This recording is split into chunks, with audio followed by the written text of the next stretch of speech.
Live stream, got. That's weird. Do I have to click on this? Yep. Well, if you want to go away, yeah. All set. Good morning, everyone. My name is Amy Perutsky. I'm the chair of the Design Review Committee. This open meeting of the Design Review Committee is being conducted remotely pursuant to Chapter 22 of the Acts of 2022, an act relative to extending certain COVID-19 measures adopted during the state of emergency signed into law July 16th, 2022. All members of the Design Review Committee are allowed and encouraged to participate remotely. The act allows the Design Review Committee to meet entirely remote as long as reasonable public access is afforded so that the public can follow along with the deliberations of the meeting. The public is encouraged to follow along using the posted agenda unless the chair notes otherwise. Members of the public who wish to view the live stream of this meeting may do so by going to Northborough Remote Meetings on YouTube via the link listed in the agenda. Ensuring public access does not ensure public participation. This meeting will not feature public comment. I'd like to confirm member access. Members, when I call your name, please respond in the affirmative. Lisa Maselli, Here, Dario DeMar, Here. Dave Varon, Here. and staff, when I call your name, Lori Connors. Here. Okay. The ground rules are each speaker will be asked to mute their phone or computer when not speaking and to speak clearly in a way that helps generate accurate meeting minutes. Each vote taken by the board or committee will be conducted by roll call vote. It is now 8:38. And I was going to take the agenda actually in reverse. I was going to start with minutes. Did everybody have a chance to look at them? I did. Does anyone have anything to add, change? Not really. I do have a question about it though, because I noticed sometimes we have abbreviated minutes, and I think Dario and I were discussing the water behind the building and the the wall and such, weren't we, Dario? Talking about that? Yeah. And I thought there was some question asked, and because with downtown revitalization and all that, that's kind of an area that would be nice if it was done in a certain way, but I think it would, I don't know. Is it important to get in there? I'll ask you your opinions, because I don't remember the whole conversation. I just remember that part. Well, the minutes are not meant to be a transcript. So it isn't a word for word copy of everything that's said. But if you would like something added, then certainly we can go back to the tape and see what was said. Well, I'm just throwing that out. I mean, if nobody else is concerned about it, I'm not overly concerned. I just wondered if it would help later on down the road when we get into more of the revitalization stuff. What do you think? I guess I'd put that to you, Dario. What do you think? Well, I think didn't we make a motion to approve the colors, but also making sure there was no utilities facing Hudson, utilities, whether it was gas, electric? I thought that was in there as well. Yeah. Or did I miss that in the minutes? No, it's not in the minutes. It's pretty much just, Can you guys see my screen? I just shared it. yeah. it's Yeah, pretty but I don't see that in there. Yep. Like Lori said, they're abbreviation, but if we read them in advance and see something that we want to add, we can definitely add them now or reach out to her in advance. Well, I think that one was very important because I Yes. asked the question because the elevation wasn't, they didn't show us elevations, and I asked, are all those utilities going to be stuck back on the front wall? And the answer was no when we were talking about colors. So I made a motion to approve the colors and confirm the fact that the utilities that were obviously very ugly facing Hudson Street would not be on the front elevation. And they said, no, they're not. I So- remember that. That's a Okay, big deal. can we put this on hold then and then bring it back next month? Yep, or if we have quick changes and Lori can just add that right now and send it back out. Javier, I cannot remember that discussion, so I think we need to go back and find out exactly what the motion was. So maybe we can just hold off on it until next month, just to make Sure. sure that it's accurate. Yep, Yeah. I definitely remember it. Yeah, me too. Well, I said it because it was a big deal. Yeah, I think it's important. So why, we don't need to belay it now. Let's just put it on next month and we can all watch it and come back with a little bit more. info. Sure. And if there's anything else you notice that's missing that you want to add, just email it to Lori and Okay, she'll share updated minutes with us. Great. Okay. So I'll move on to the check sheet. Did everybody have a chance to review that? Mhm. I'll pull it up. Just get a.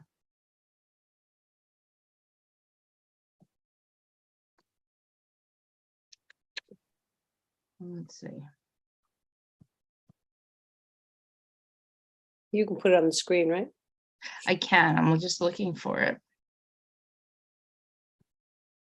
I had it up, ready to go last night. No, I don't see it. You know, I actually have it already open, so do you Oh, want me okay. to just share mine? Sure. Yeah.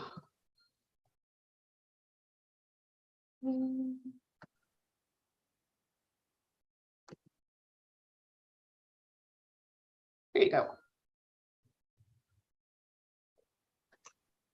So this is the Word version, so if you want me to make changes, I can do that while we talk. Is there any way to make it bigger or is it just my screen? Oh, small.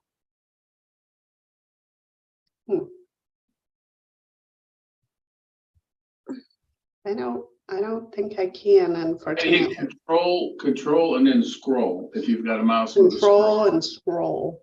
you got a mouse with a little scroll on it. Oh, huh. Hmm.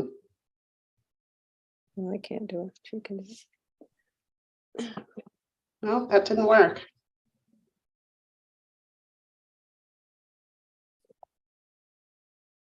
No, Your toggle on the bottom, does that say 100%? But very bottom right, is that you or is that the Zoom? That little very bottom right of the screen, what I'm. bottom looking at. right. Yeah, that's right. Yeah, oh, I see. Yeah. I got it. Thank you. There we go. I learned a new skill. Is that All right. better? Well, yeah, it's better. I can see permission checklist to D, so you'll have to keep scrolling. Yeah.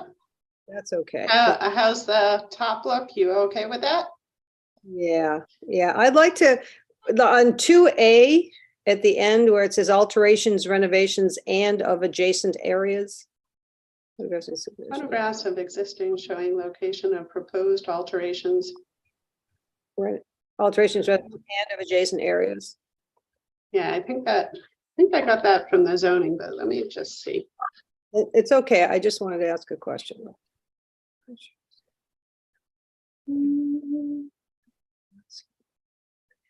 Illustrations.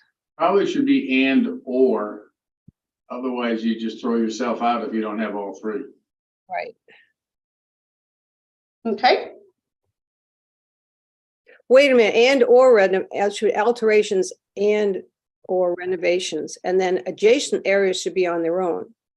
Because that's one of the things we don't get to see in the time I've been here. We see an awful lot of the adjacent area or the abutters, which is what we need to, determine some of our decisions on, Fair has to enough.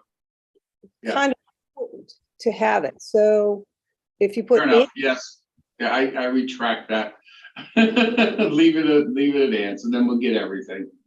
okay, so you can take that or out, Lori, Look at that. and then you can go back, I would think alterations and or renovations. If you want, Um, if not, it doesn't matter. alterations or renovations? And the question then, just again, on those adjacent areas, how do we make that more important? Is it just when they come to you, Lori, that you can tell them that it's important to get, you know, the 2 parcels or the 4 parcels, front, back, you know, or I guess 3 maybe, I don't know. Yeah, so remember, this is just the checklist, which is based off of the rules and regs.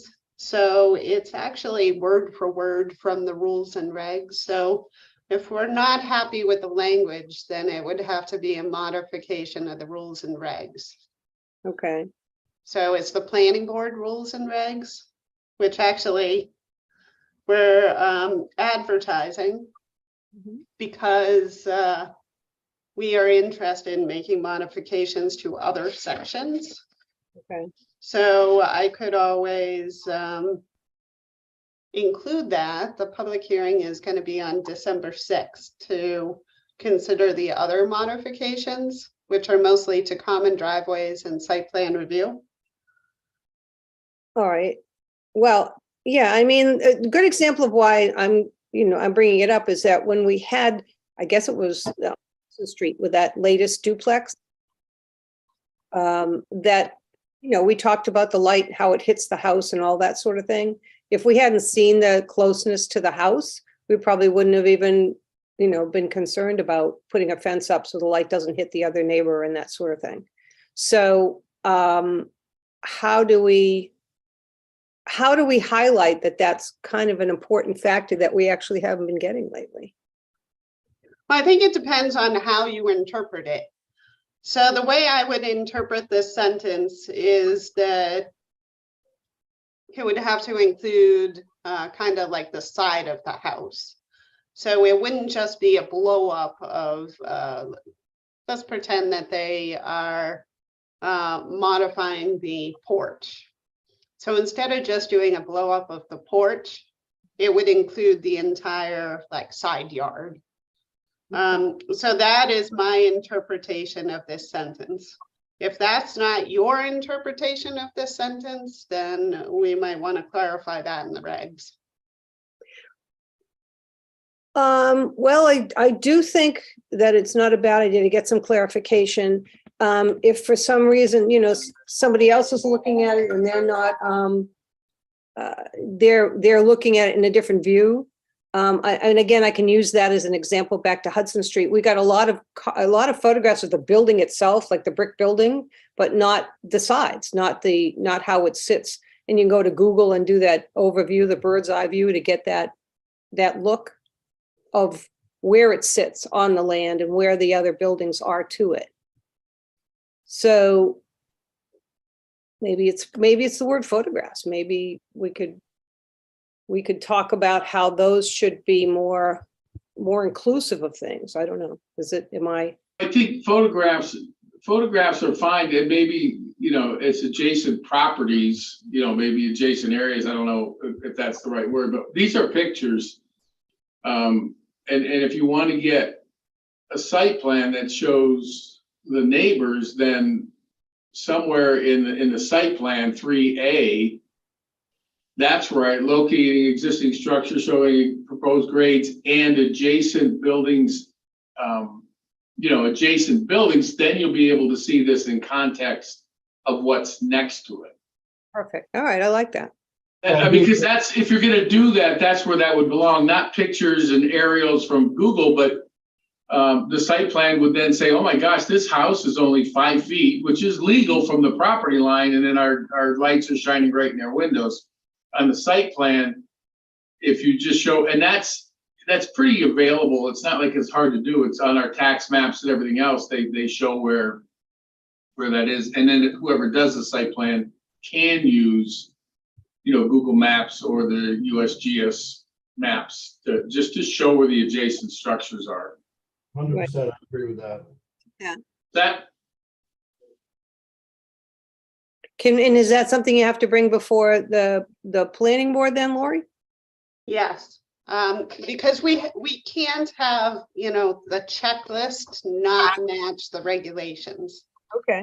So the checklist is just to make sure that they have provided what's required in the regulations. So so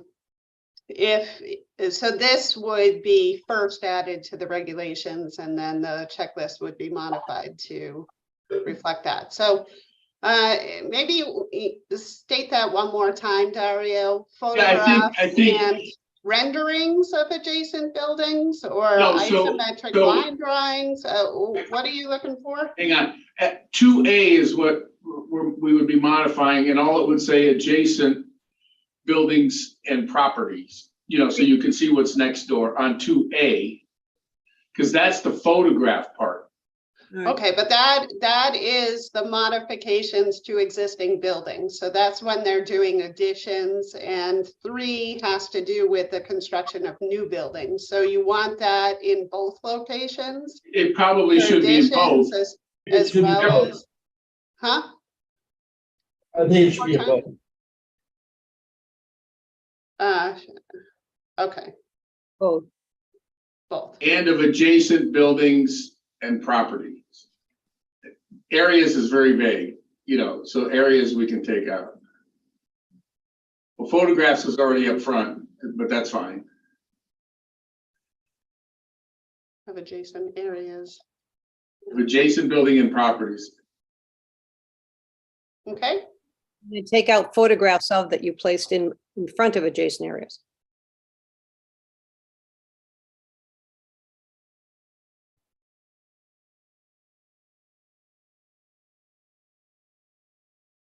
Yeah, you could take out, just take that out because it's already up. It's the first word in the sentence. okay.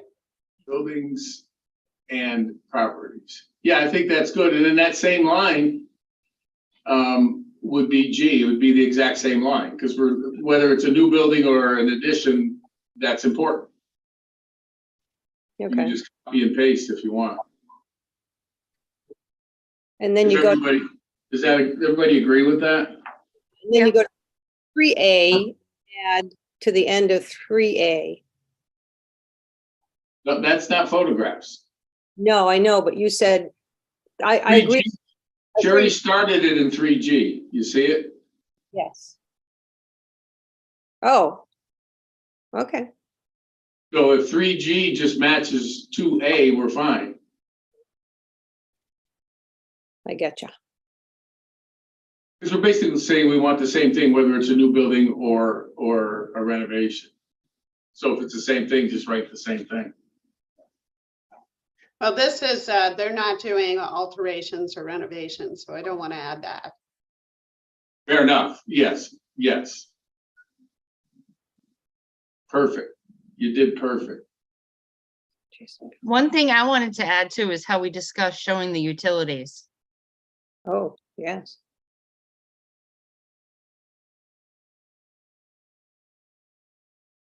We want to try to encourage utilities being underground or not. Yep, Yes. We already made that modification, so that's one of the changes that's gonna be discussed on December 6th. So that's as part of site plan review. but we want to show the utility boxes on the house, right? So they're not on the Well- front of the building like we just decided. Right. So maybe drawings showing the exterior elevations, outline plan, schedule of materials, colors, and utility. Yeah, that boxes. would make sense. Under, that would be like, I'm guessing 2B. Oh, yes, yes, yes. 2B. Okay, the elevations, so you want me to put including utilities? Yeah, All the it way- can even be at the end after colors, like, Put Because they're elevation. already, remember, you're already getting 5 copies of the site plan application. And the site plan application is already gonna show you the utilities underground. right, but we're talking about the utilities. Even if they're underground, won't they still have a box on the side of the building? Yes. That's what I'm talking about on the Utility building. boxes. Well, and I guess to make it easy, Laura, if you just write elevations, comma, utilities. Any utility that's on the elevation will show up then, because is it an electric meter? Is it an electric box? Is it a gas meter?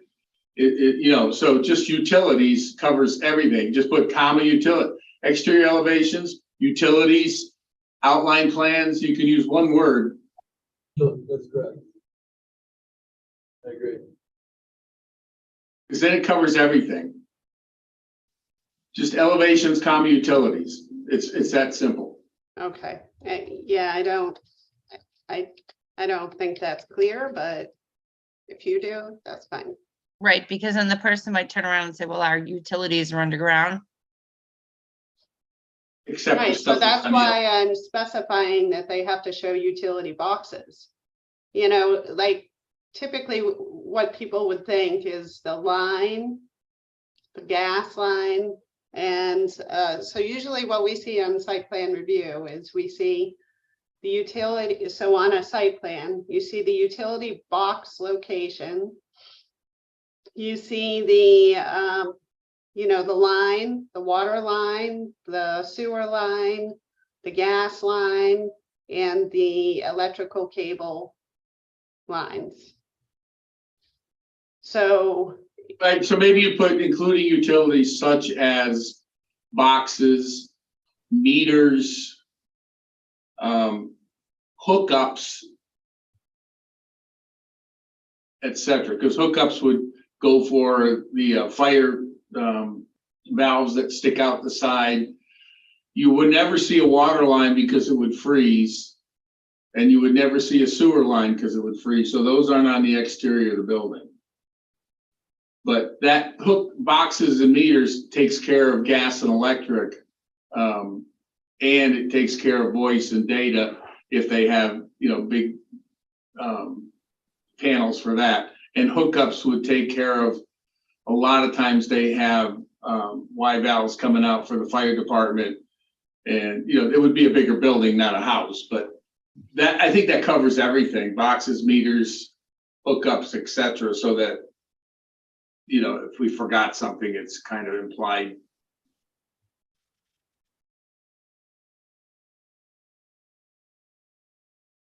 Does that make sense for everybody?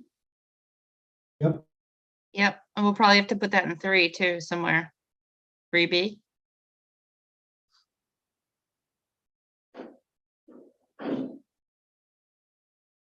yeah.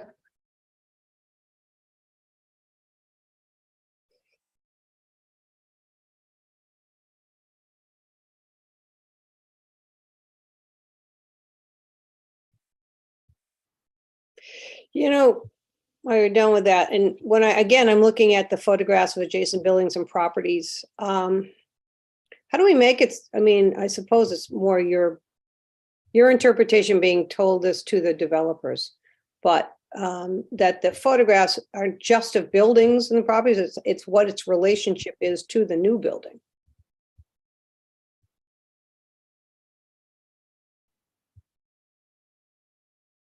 Because I've noticed that sometimes it's just the picture of the, here's a close-up of the building. Like, what, that doesn't help. That's why I said in the site plan the site plan should show the adjacent buildings.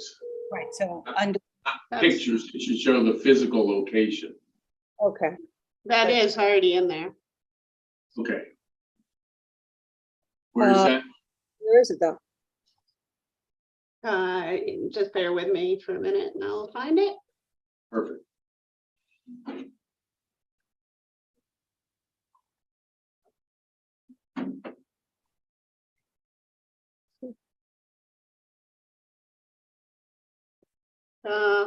Under C4, a North Harrow and locust plan showing the project within the town at a scale of 1 inch equals 100 feet, and the location and use of any building thereon within 300 feet of the boundary of the site. Perfect. And that's C4, you said? Yeah, in the rules and regs.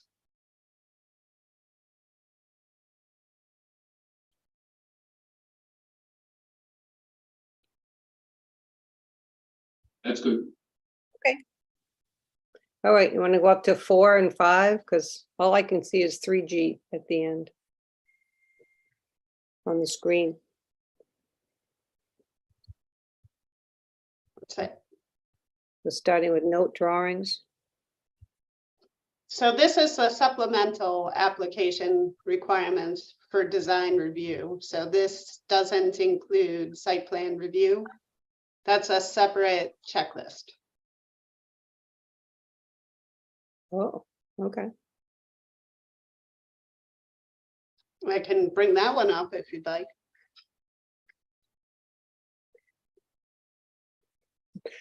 What do we need to do to this then? Because this is the planning board rules and regs. Yes, so all of this is in the planning board rules and regs. So I'll bring it up at the next meeting when the planning board talks about the rules and regs, or Lori can bring it up. And the next question I have is where it says, no, drawings need not be professionally prepared, but must be drawn to scale. Is that for the initial? Like when they're making the initial discussion before design review? Or is this still all planning board rules and regs? This page. So everything that governs design review is in the planning board rules and regs. Okay. Other than what's in the zoning bylaw, which involves the creation of the design review committee. So again, my concern is we've had some plans coming in without measurements and kind of a, kind of quick and dirty, here it is. How do we make sure that that information is on there without having to ask for it? So normally when they come to design review, the benefit of them providing conceptual drawings is that they haven't invested a lot of money in engineering. So it means that they're typically more willing to make modifications than they are when they actually start paying an engineer and an architect to design. So that is why this provides an option for more of a sketch, so that they can have those conversations with you very early in the process. So right now, of course, under site plan review, there are very particular requirements. So, it has to be prepared by an architect or a civil engineer. In some cases, a surveyor, depending upon what the work is. So at that time, they've already invested the money. So it's possible to say you won't accept sketches, but I think that would be negative for the design process, because you won't have as much of an ability to influence the design. Well, I don't know that we've actually been able to do any alterations on the designs once they've come to us, but I think what happened, and again, I'm just going on my past experiences, the past couple of years, what's happened and come before is not by everybody. I mean, certainly One Lyman Street was amazing, and they did everything down to color renditions, which were beautiful. But to see, in order to make a judgment, you have to be able to better understand what the proposal is, what we're going to do, how this building is going to lay on the land, what's it going to look like. And sometimes we've gotten like a three-dimensional, here's a little look of what it might be like. I'm just wondering, in this day and age, in the profession, I just find that drawings need not be professionally prepared. It seems to be, it's kind of and I'm speaking strictly personally, it doesn't help me to understand where it all goes if it's going to be drawn to scale and if it's not professionally. Now, profession, does that mean it has to have a stamp? Does that mean that the person who did it has to be a certified architect? Is that why I'm confused? So drawings need not be professionally prepared. Is that what that means? I mean, in order to get it drawn to scale, you would have to have some detail to it. Yeah, I mean, eventually they will be professionally prepared, but this would enable you folks to, especially if you're talking about additions to duplexes. This way you'd be able to comment, you know, in some cases, like a contractor would develop the design. So it wouldn't be an architect developing the design, it would be a contractor. So he doesn't have a stamp. So that would be a circumstance where, like, for example, we go back to the porch example. Mhm. It would be maybe the contractor coming up with the sketch, and then you folks commenting on whether you like it or not. And in some cases, the comment to them may be, you know, we don't like it. We think that you should involve an architect in the design. This needs to be, you know, better developed. But, you know, it's not always the circumstance where somebody's doing an addition, particularly on something like a duplex, where they hire an architect. Mm. Okay.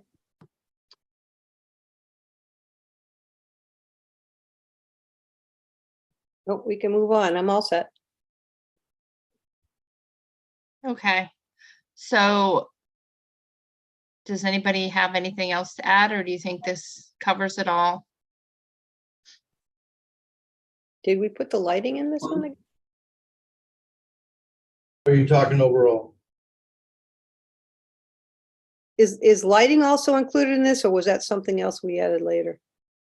So the site plan application checklist includes lighting. All right. And then the only other thing I was gonna say was like the landscape plan, proposed changes, including plantings. Like a planting schedule would be helpful as well. Yes, that is, you know, it might just be helpful for me to open up the other checklist so that you know what's already included on that. So just bear with me a minute while I get that. Now, should we add that other checklist to this, since they're Well, coming to us first? So it is a checklist that they would have. So Yeah. they're preparing site plan review. So it's already there. Yeah, if it's all in the other one, then this is general overview and then it's in more detail and it's fine. Yeah, I wonder if under the submission checklist, you can say something like site plan checklist also, or something, or Okay, so now I'm gonna do, related. hopefully I open up the right one because it's hard to see. Let's see, is it this one? While she's opening it, I can tell everybody that the planning board did approve the 2-family guidelines Good. at our last meeting, so we're all set there. Oh. And they've been uploaded to the planning board site online. Planning board department. All right, so this is a site plan review checklist. Okay, you'll need to scroll. Yeah, gosh, why am I having so much trouble here? There we go. All right, so you can see there's much more information that is required as part of the site plan review. So this is, you know, what currently exists. And we are proposing a number of changes to site plan review. So if those changes are adopted by the planning board, then I will update this checklist to reflect the changes. So they are required to provide existing and proposed on-site and abutting utilities. Let's see. The lighting plan and photometric plan showing existing and proposed lighting, including intensity, pole height, design, and direction. Landscape plan showing existing and proposed landscape features, including trees, signs, fences, plantings, and walks, and the location, name, number, and size of plant types, and the locations and elevation and or height of planting beds, fences, walls, steps, and paths. Would they do this before coming to design review too? So You're it does say that they have to supply you with the site plan. So yeah, I mean, my hope is that what they would do is they would start with the concept plan. So you wouldn't get this until later in the process. So they'd start the conversation with you when it's still conceptual. Mhm. So at that time, you won't get all this stuff. But then they would get the initial feedback from you folks, and then they would, you know, advance the design based on the feedback received. So before you make any sort of recommendation to the planning board, you'll get to the final design plan. So you will get all of this information. Okay. So Sounds good. typically, what we do, I mean, we do this all the time. It's up to the applicant whenever they want to go to the DRB or we're DRC, Design Review Board, Design Review Committee. What we usually advise our clients to do is the minute we get a site plan and our most preliminary elevations is then go to the DRB and show them in case there's a big showstopper so that we don't engineer the entire site plan and then have to redo it because the design review board didn't want something. And that's usually in the hands of the applicant. And if they're smart, they'll go in right out of the chute with very preliminary stuff just to find out what the hot buttons are and what our concerns are, so that when they do lay out the final site plan with all the photometrics, because that costs money at that point, then we would say, hey, just make sure there's no bright light shining on the street. So we kind of tell them that stuff so that when they go to do the design, they know what we're looking for. And it makes it less expensive. It makes it easier for them. They know the rules. They get our opinions, because a lot of this is opinion. And then they go forward and come back with all the final drawings, you know. And like Dave may say, you know, I don't want any U's anywhere, you know, blah, blah, blah, blah, blah. Okay, so they'll get rid of that plant because, you know, he got one fell on him when he was a kid. And then they go forward, but that's how it usually works. They don't have everything for us day one, because if we change it, it costs a lot of money. Okay. Does that make sense? Yep.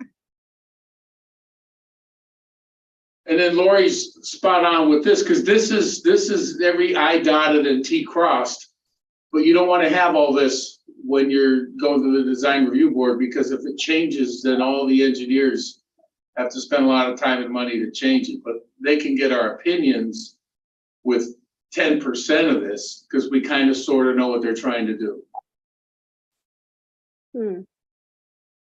You know, yeah, I agree with that. And it's interesting because I'm looking at L, that I can only see required buffer areas, plantings, locations, dimensions of pedestrian walkways. One of the things that we go back and forth with is that the developer who's putting in and is this just for 2 families, or are we including commercial and stuff in this? This is for everybody who has to go through site plan review. So this could be a large multifamily development. This could be a duplex. This could be a commercial development, industrial development. So the submittal requirements are the same, regardless of the scale, although some of the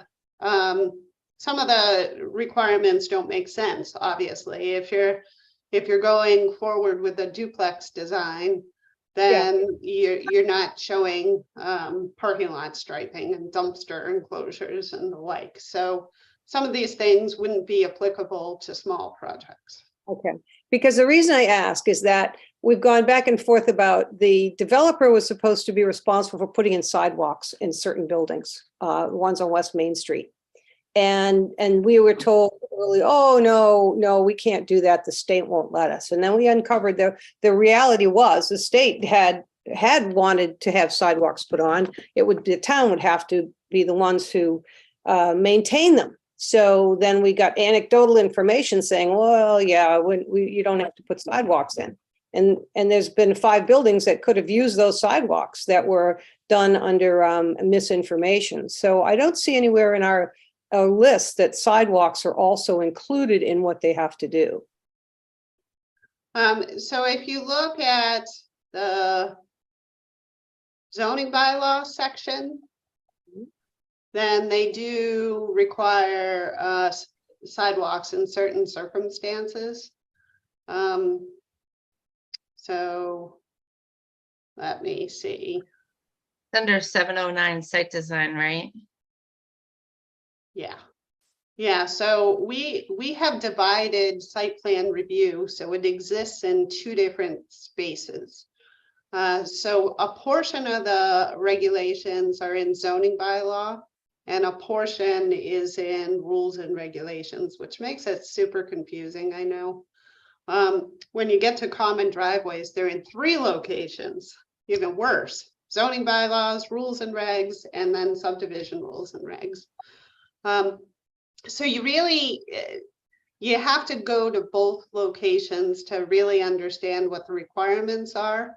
So the design guidelines are actually located in the zoning bylaws. So they're not specified on this checklist. So the checklist is only a quick look. So this is what I go through when somebody's filing an application. So I'm going through the big items here. So the, 1, 2, 3, 4, that's what I'm looking at, 5, to make sure that they have filed a complete application. And then I go back when I'm doing my review letter, and I'm going to all the A's, all the letter items, and making sure that all of those are represented on the plan set. And then I go into the zoning bylaws, and then I make sure that the various items are designed the way they're supposed to be designed. So it's kind of a 3-step process, but the checklist is mostly for me, and it's for the design team to go through to make sure that they have covered their bases. Right. So as far as, the design standards are concerned, they're not reflected here. You have to go to the zoning bylaws and look in that location. Is there no reason why we can't add it though, so that you don't, you're doing all this work with the 3 different levels, but there are people who are making designs and such, and they don't necessarily know all of that, or it gets gray. Where if this is a checklist and it's something that you're looking at, so a parking plan and a traffic circulation, I think aside, because this town has none and we've been crying for them for 20 years. So I think that it's important to put in something in a checklist to remind the developer that this is what's required. And had it been in prior to this, like I said, we would have had at least 5 areas of sidewalks already put in. Yeah, well, the location and dimensions of pedestrian walkways is right there under L. Yeah, I'm looking at that. Provisions for ADA compliant parking and circulation. So, I could add to the checklist a reference to the design portion, to the zoning bylaw. But I wouldn't want to add that stuff to the checklist, because the benefit of the checklist is it's kind of an at a glance document. to make sure that it's kind of like, okay, well, you've prepared your application, you've got all your moving parts. And then we're just going through quick and saying, okay, yeah, I got my fiscal impact analysis, development impact analysis.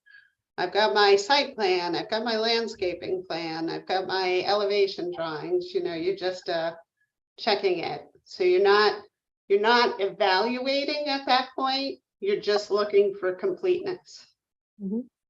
Yeah, and then one of the checklist items could just be to say, we complied with this other big list somewhere else. Ah, Okay. like, I think a reference to it would be good so people know it's there. I think now that you're here, Lori, you go through it, but before you were here, a lot of that site design in the bylaws was overlooked, the whole agreed. section. So, yeah, And so there is a second page to this where we're talking about, you know, a copy of the deed, the waiver request letter, the abutters information. So that's all part of it too. But in the narrative, certainly I could add a reference to the zoning bylaw section as well. It's kind of cumbersome because the design standards can be in many different locations.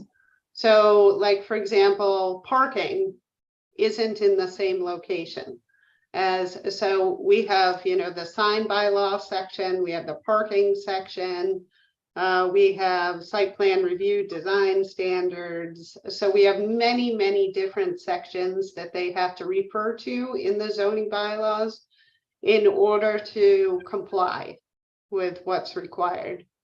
So it's not as simple as just referencing site plan review.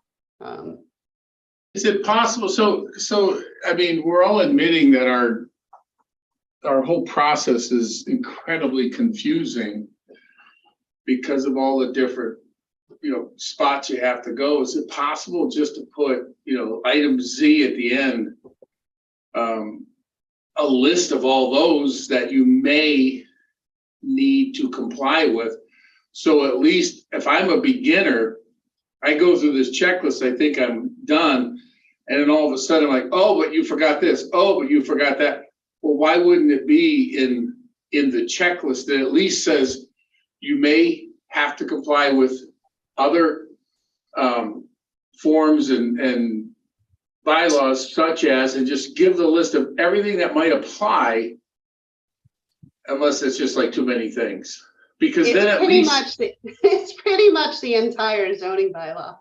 That's how complicated it is, because it really depends on what type of project, because there are many, many different types of projects. Like some of the projects are within groundwater overlay. Some are not. Some are within floodplain, some are not. But is there a spot that says, okay, go here to find out which district, which rules apply to your project? Like at least refer them to there so they then say, okay, I don't have to worry about that, or the other, but I do have to worry about this. So we do pre-application meetings with almost everybody. Every once in a while, somebody sneaks in without meeting with at least the town engineer, the building inspector, and I. We do So it, that's what we're doing during pre-application review. and Lori, There, we do that all the time because that's probably our most important meeting. Before we even start a project, we say, let's go sit with the town because we want to build this huge building here. And I call it take their temperature, find out the do's and the taboos, you know, what you can do and what you absolutely can't do, and what rules apply. So we sit with them and you'll see that this is a hot spot. This is great. Don't do that. And then they give you a list of the rules that apply to the project. Then I'm happy as a clam now because I know what not to do. I know what to do. And in some cases, if they say the rules, you know, we can't stop you, but we don't want this here, then I'll tell the client, don't waste your time. yeah, But so that is so important. we often have a couple of those, especially for the big projects. Right. So Right. we'll have our first meeting, which will be, okay, this is our design concept. This is what we're interested in doing. Exactly. And this is where we want to do it. And so then what we'll do is we'll brainstorm the various permits that they'll need. Exactly. And then they come back again, they have a concept drawing. So at the concept drawing, what we're doing, and this is a wider group of people. So it's not just the three of us anymore. Now we've added the fire chief and the DPW director and anybody else. Sometimes we'll add the health agent, depending upon if it's a restaurant or some sort of use that requires a septic system and that is a more detailed conversation where we're saying, your parking layout doesn't comply with their zoning. So you might want to rethink that. You can't have the parking in the front. It has to either be on the side or the rear of the building. You got to put the utilities underground. We see that you have the above ground utilities. So that's when that conversation happens. Yeah, that's a And lot more detail. Yeah. most likely at that stage that we'll also send them to you, to design review, to start the conversation with you. When, like Dario said, that you have that 10% design drawing. So it's pretty sketchy at that point. But at least you can chime in with things that are kind of fatal flaws, like Well- Dario had mentioned. Okay, and Um, again, what happens is, not to interrupt, but again, what happens is that our committee changes, people change, they come and go.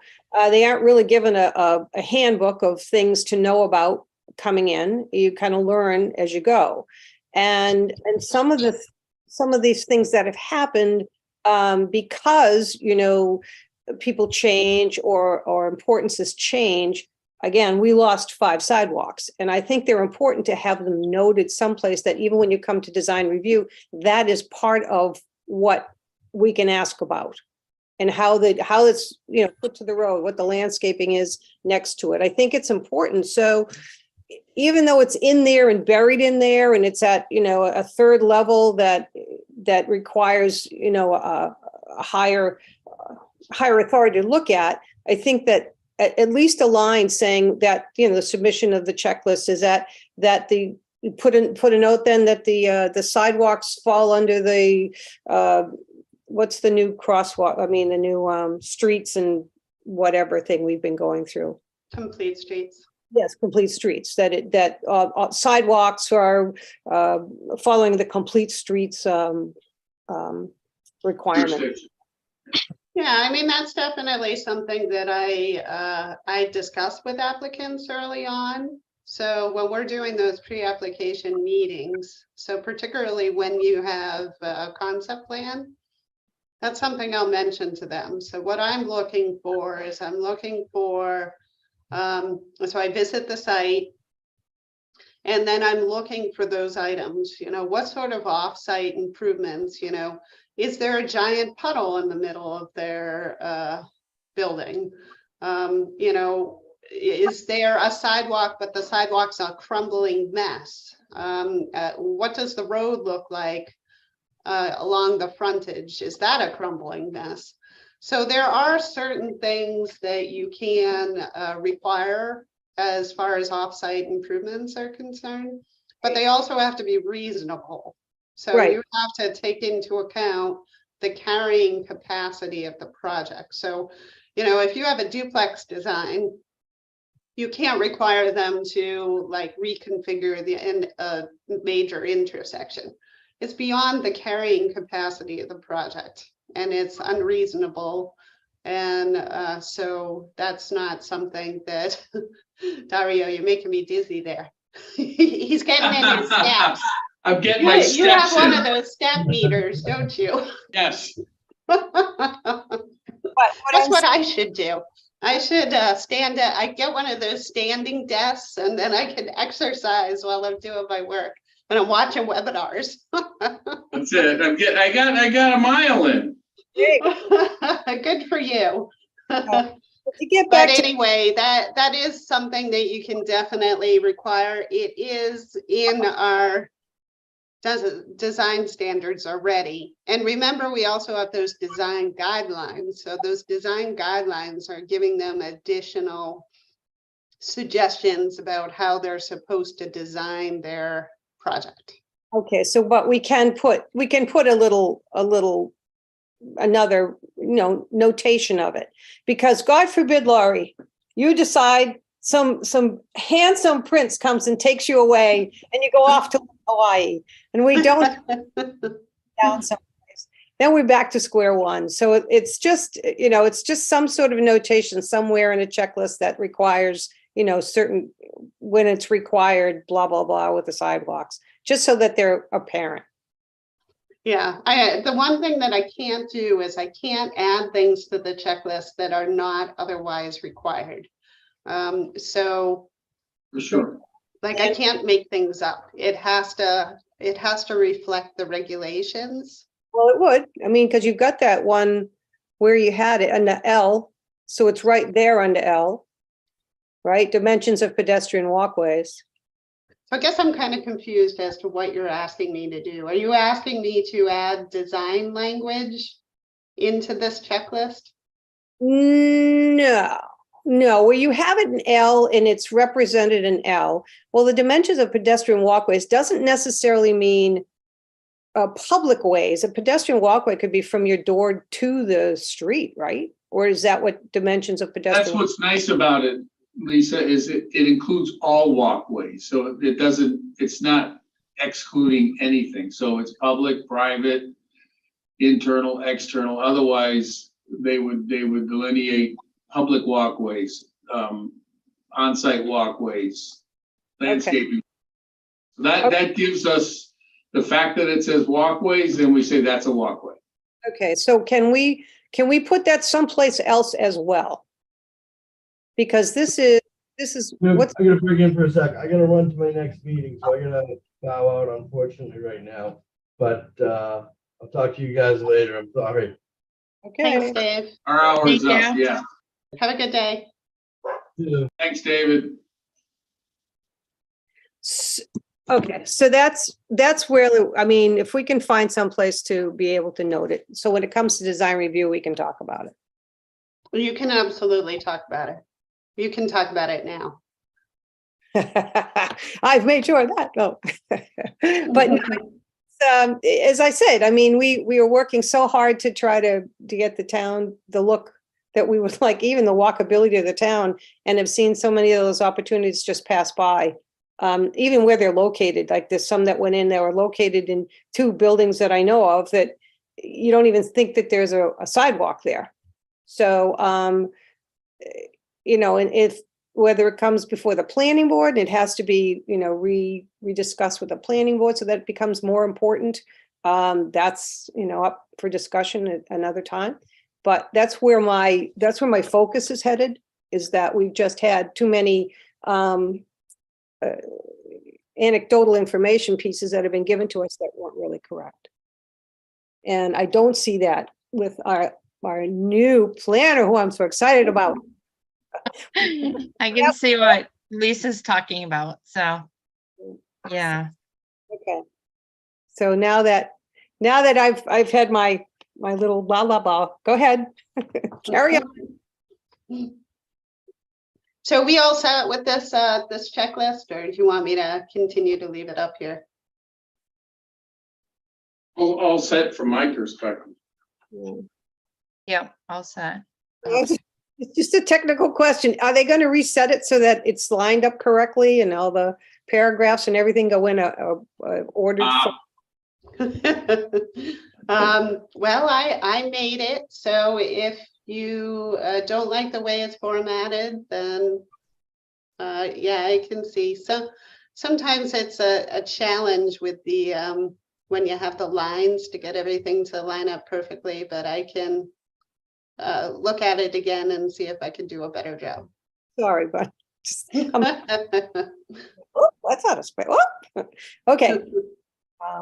And Are we gonna, is this it for, can we have, are we discussing anything else? Are we ready to close? What's the next, Well, is everybody else set with the checklist for the design review? That was the site plan, but, and the good thing about these checklists is if something hits us 3 months from now, it doesn't have to go to town meeting and we can bring it up for discussion again. Like say somebody comes back and we realize we missed something. okay, so, but we'd have to go to planning to get some, like to have a specific line put in, we'd have to go back, bring it to planning would say yes, and then we get it. Yeah, so the first thing we have to do is we have to modify the regulations. So like I said, the checklist has to reflect the regulations. So the changes that we made today to the checklist are not reflected in the regulations. So that is not the checklist I can go forward with at this point. So the proposal would be to discuss the change in the regulations with the planning board first. So that would be part of the public hearing process. And then the planning board has to adopt those changes. Okay. And then once that is done, and they're filed with the town clerk, then I can modify the checklist. All right, then I would say that would be the route to take. I'd say, wait, do we have to confirm this checklist and then go through all of that, or can we let you go through that and then confirm the new checklist? I can just hold off on the checklist and because it's that public hearings next month. So I've got like 3 more minutes, so we're supposed to be done at 9:15, and I've got a 9:45, so if there's anything else. I do have one off-topic. Like Thing I- goals of the design review committee and upcoming projects, or well, anyway, whatever, 3 We minutes. can and even I'm talk outta here. about that in December if we're running out of Okay. time. Yeah, we are. Well, I just have a real quick comment. And it's just because I noticed, Bob was on vacation today. Is there any reason why we have 2 staff members on design review and why we just don't have Lori as a regular? And then we'd call Bob if we'd have a problem. Because there's no reason for him to attend these. He's got plenty to do. Yep. I'm sure he'd be happy not to come if if you felt that he wasn't needed. Well, what do you think, Dario? Well, I think he knows the rules. If he's got time, that's fine. And if he doesn't, we can still proceed. Well, doesn't Laurie have that though? I don't think she knows all the building code rules. No, I think don't. Bob knows all the building code rules, and we touch that all the time. So I think when there is an actual application that you folks are reviewing, I think it would be helpful to have Bob there because I deal with exterior issues and he deals with interior issues. So I do not know the building code. He is the code expert. And, particularly if you're looking at floor plans and, generally we're mostly dealing with the exterior, but there are certain things that he has more knowledge about than I do. So I think depending upon what is on the agenda, it may be helpful to have him there. Okay, so maybe put it under that if it's a specific thing coming in that would require further questioning.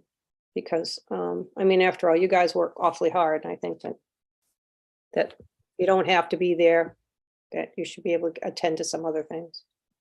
One quick thing too, I'm gonna send out to everybody. I don't know if Laura, if you had them. I have industrial design review guidelines.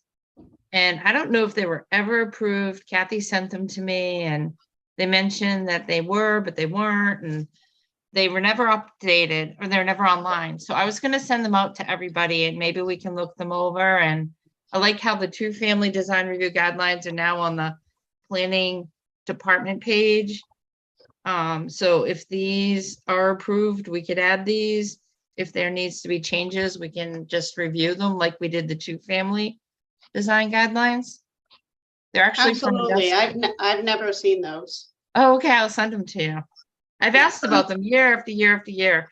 And sometimes like Michelle, who was the chair before, would say they have been approved, then they say they haven't been approved, and I never got a full straight answer. But I'll send them to you.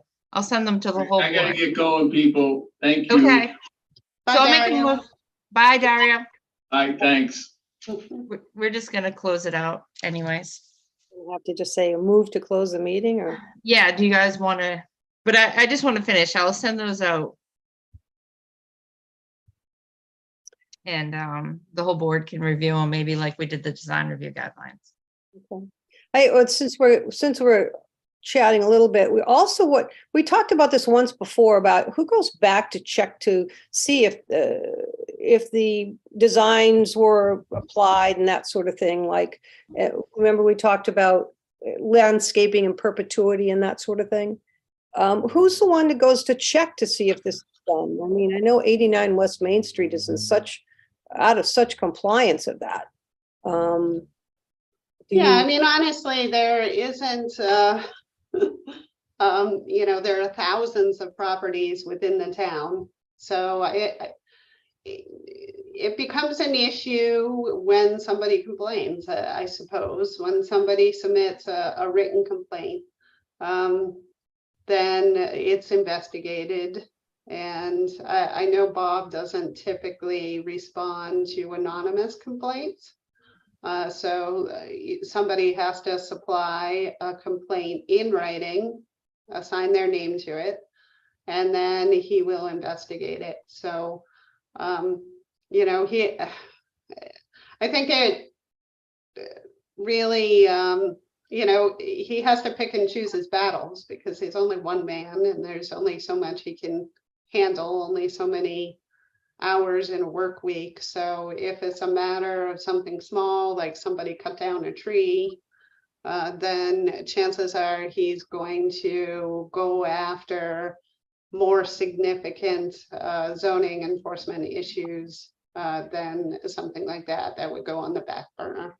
So, but that's generally the way of it. If it's, you know, in a commercial industrial property or even a multifamily and the violation is pretty grievous, then I know he drives around town and sometimes he identifies problems that he sees himself and then he pursues those problems. So it's like a combination of things, but it's important for the public to understand that the limitations of the staff and, you know, how many people we have and how many hours we work in a week and realize that it can't be everywhere at all times. Right. Yeah, well, we'd asked several months ago about 89 and the signage was supposed to be taken down. The trees were supposed to be replanted. There's a lot of the building that hasn't, the gutters haven't even been put on. This is since 2019 when they got their occupancy. And so the property itself, it's not just one little thing. I mean, it's been an eyesore for quite some time. And they had problems with the developer and complying. I mean, they were given the occupancy permit for the residential above the commercial because they said they didn't have enough money to complete the project.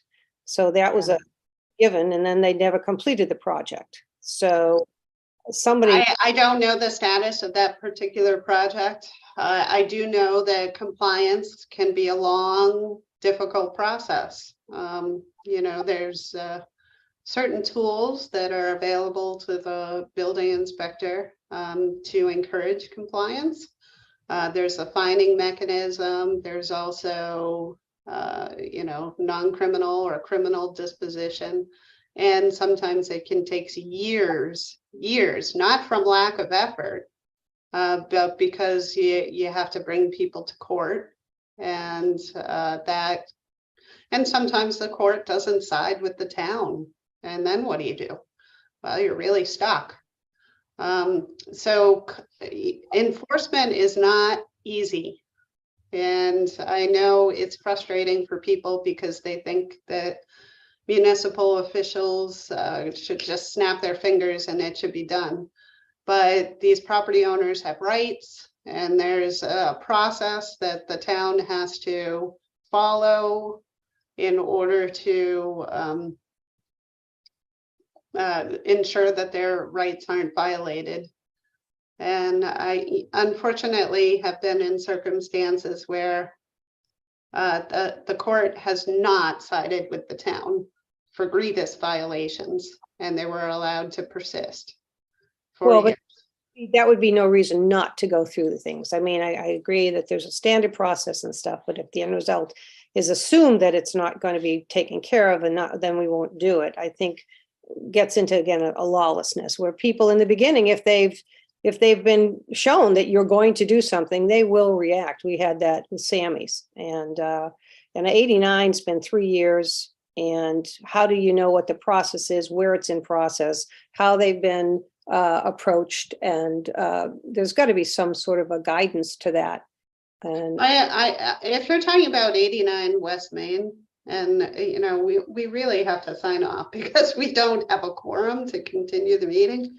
But 89 West Main, I know that Bob has been doing enforcement, so they haven't been able to occupy any of the commercial spaces because they have not complied with the site plan review requirements. So that's the tool that's available to him. And, you know, we can't put, you know, we can't threaten bodily harm or whatever. They can still choose to just sit on those unoccupied spaces. And sometimes we just can't make them do what they don't want to do. well, It's easier for us to get them to stop work than it is for us to get them to continue work. well, that's true. And All right. they are doing enforcement action. I know that Bob, I don't know the status because we haven't talked about it recently. But as of maybe 4 months ago, he was on top of them. Right, because I mean, finding and stuff does help a little bit. Why don't we put this on the agenda for discussion, you know, at later date, of what, you know, what's going on. Unless design review doesn't have any business talking about it. I don't know. I mean, I just think that's part of our job, is that we make, you know, we make these suggestions and expectations and such. And then as it goes by and nothing changes, and that's going on quite a bit lately in Northborough. So I just wanted to be able to find a vehicle that we could start to make some changes in that direction. But it's late. I don't want to belabor it. And I appreciate being able to put it out there. I can ask Bob for an update. Okay. All right. Thanks, everybody. It's 9:48 and I'll make a motion to adjourn. Second the motion? Two of us. I don't even know if we can legally vote, but I. Oh, no. Either way. Have a good day, everybody. Have a good one. Bye.